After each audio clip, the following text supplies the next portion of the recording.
প্রথমেই বলে রাখি তুলা রাশি। তুলা রাশির জন্য এই বছরে কিন্তু শরীর স্বাস্থ্য নিয়ে সমস্যা বাড়বে, পেটের সমস্যা, মানসিক দুশ্চিন্তা, একাগ্রতার অভাব, অত্যধিক পরিমাণে মন অস্থিরতা ইত্যাদি সমস্যা কিন্তু দেখতে পাওয়া যাবে। তুলা রাশির জাতকের ক্ষেত্রে পড়াশোনার ক্ষেত্রে বিভ্রান্তি, মনোযোগহীনতার অভাব দেখতে পাওয়া যাবে।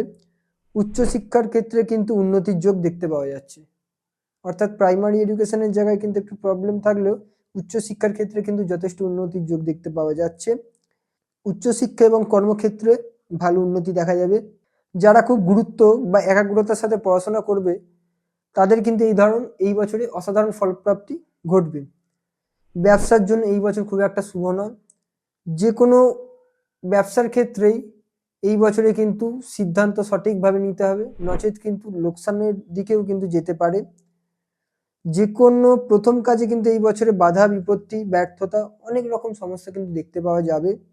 সরকারি চাকরির জন্য যারা বহুদিন ধরে পড়াশোনা করছেন তাদের কিন্তু এই বছরে অপেক্ষার অবসান ঘটতে পারে বা তাদের সুখবর কিন্তু তারা পেতে পারবেন।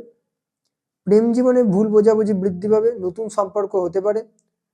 তৃতীয় ব্যক্তির প্রবেশের কারণে সম্পর্কে কিন্তু ভাঙন ধরতে পারে।